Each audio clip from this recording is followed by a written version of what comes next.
Hello everybody, how you doing? I am enjoying a beautiful day out here on my porch. Look at that lilac tree is in bloom. That is awesome. It smells great. It's like springtime out here. Often I am asked about my username, lastcallbeam. Now, today I'm going to give you a backstory about lastcallbeam. Some of y'all might not know this, but my first name, my given name, is James. And a lot of people call people named James Jim. Yes, it's very common to call somebody named James Jim. Anyway, back when I was a young man, I became a millwright iron worker. And when I was fresh on the job, probably my first week on the job, I was walking I-beam. You know, you get up and you just walk the I-beam. And that's how you walk across whenever you're way up high. You just get up there and you walk it. And as I was doing that, the owner of the company said, "Well, who's that up on the beam?" And one of the guys said, "That's Jim up on the beam." The owner said, "Jim Beam."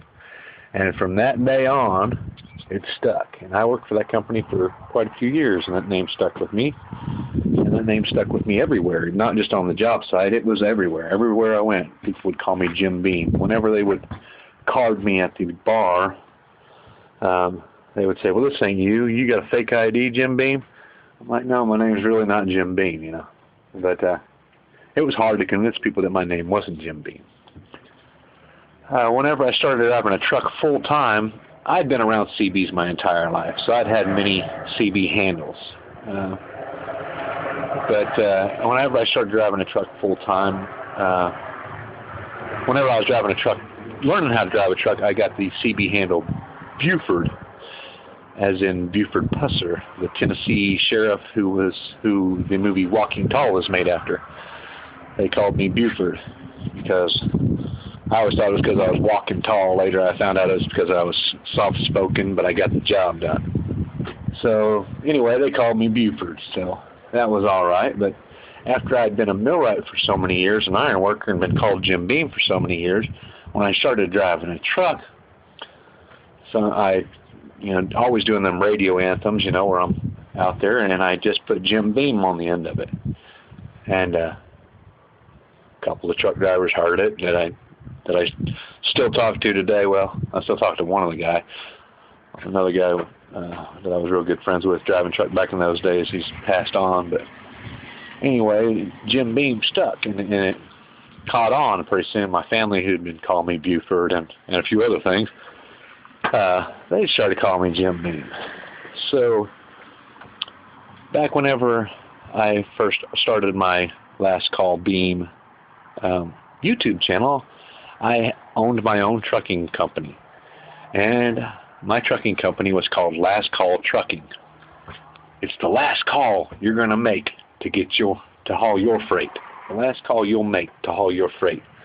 That was my slogan. The last call you'll make to haul your freight. But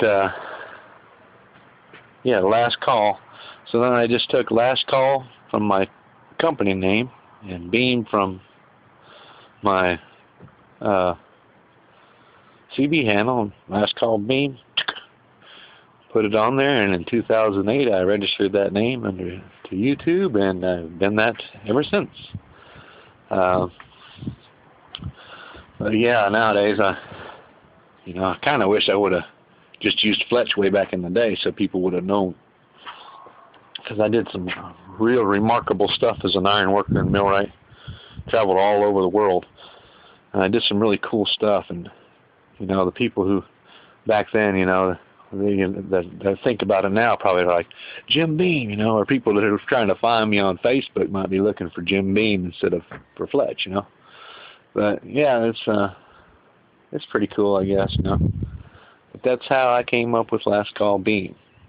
How did you come up with your YouTube name? That's the question today.